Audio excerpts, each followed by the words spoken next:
Hoje eu ia falar sobre apogiatura dupla.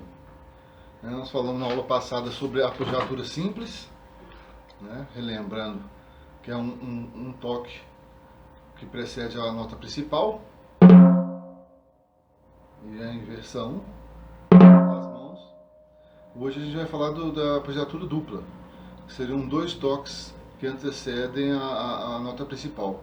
Então tem que fazer um pouco lento e fazer um movimento sincronizado com as duas mãos, para poder encontrar o efeito que a gente deseja fazer em termos de rudimento. Então a ideia seria fazer dois toques antes da nota fundamental. Então seria isso. Eu estou fazendo lento, mas na verdade o efeito é para chegar nesse resultado. Que é um movimento que a gente sempre faz quando está tocando um instrumento. Às vezes inconsciente, mas ele acontece. Entendeu? Então, como se obtém ele com facilidade? Pensando em fazer um movimento sincronizado com as duas mãos e pensar em tocar com exatidão duas notas antes da fundamental. Entendeu? Não é isso. Não. Isso aqui seria um rulo de pressão, que a gente falou também. Seria tocar realmente duas notas. Então seria isso aqui, ó, como se fosse em câmera lenta. Câmera lenta seria isso aqui. Ó. Ok? Tocar duas notas antes da fundamental. Para obter esse resultado.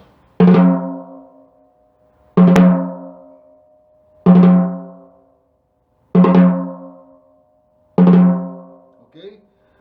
Voltando a relembrar que todos esses movimentos que a gente está falando e fazendo, eles são códigos que já foram convencionados e que se utilizam nos instrumentos de forma geral, de percussão, principalmente nos tambores.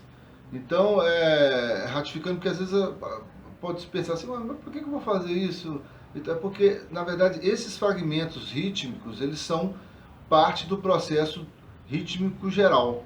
Ou seja, quando você vai fazer um ritmo específico, popular, ou até mesmo improvisar, tocar livre, você tem que ter argumento. Esses exercícios te dão o argumento, como se fosse o beabá mesmo da frase. Você, para falar uma frase, você tem que aprender as palavras, as letras, depois palavras, depois frases, depois um texto.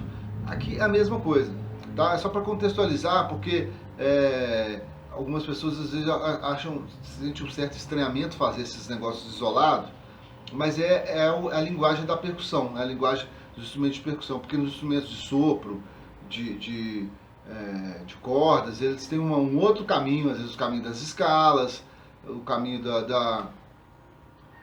dos arpejos, né, dos acordes.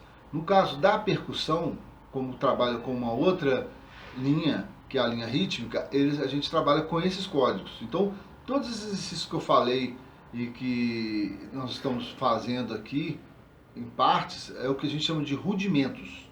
São os rudimentos, né? Eu até estou achando necessário fazer essa explicativa para inteirar, talvez quem esteja chegando depois, da importância dos rudimentos. Então, assim, o Código Internacional são 26 tipos de rudimentos. A gente não precisa fazer todos. A gente souber pelo menos 8 básicos, assim, que é o toque simples, por exemplo, que a gente viu na primeira aula, o toque duplo, o paradiddle, né, que é uma mistura de toque simples com toque duplo, né, que eu até comentei, paradiddle, paradiddle. Ou seja, esses códigos também é importante ratificar que os americanos que codificaram. É claro que isso existe há milhões de anos, os africanos fazem isso há muito mais tempo. Só que os americanos tiveram esse interesse de codificar esses movimentos. Então, criou um padrão internacional e o mundo todo fala sobre esses movimentos, entende? Então, por isso que é interessante saber um por um, para depois você criar argumentos para tocar no instrumento de percussão. Eu falo de experiência própria, que eu trabalho com vários instrumentos de percussão, e eu vejo que esses movimentos eles são utilizados o tempo todo, consciente ou inconscientemente, mas eles são utilizados. Então, é importante valorizar essa ideia, porque é uma ideia também científica, é uma ideia que foi pesquisada, foi pensada, e a gente realmente utiliza isso para poder desenvolver música, ok? Então, relembrando aqui, ó, apogiatura dupla, né? Sempre deixar uma mão em cima e outra embaixo. Não preocupar em correr. O movimento em si, né, é um pouco mais rápido, mas entre uma mão e outra é legal dar um espaço. Tá vendo o efeito aí? Ó. Tá? Então eu vou fazer um pequeno solo utilizando todos esses movimentos. Hoje a gente falou da apogiatura dupla, a gente já tinha falado da apogiatura simples. Eu vou tentar fazer um solo para dar um exemplo de como utilizar esses movimentos, só para vocês entenderem como é utilizado, tá? Então eu vou fazer um pequeno solo aqui, usando esses argumentos, ok? Então vamos lá.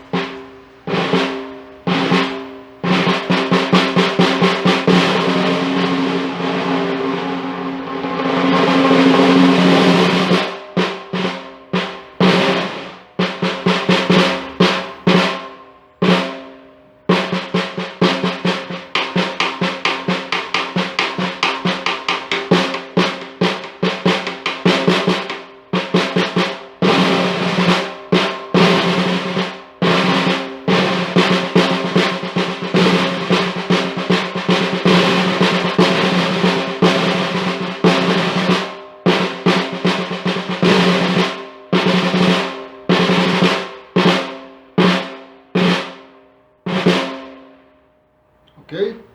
Então é isso.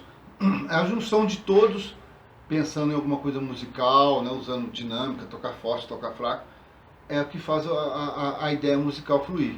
Entendeu? Então, felicidades para todos e utilizem esses movimentos para poder ir estudando durante esse tempo aí de férias, para a gente no ano que vem, se possível for, continuar fazendo um acompanhamento pensando um pouco mais já em ritmos específicos. Ok? Grande abraço.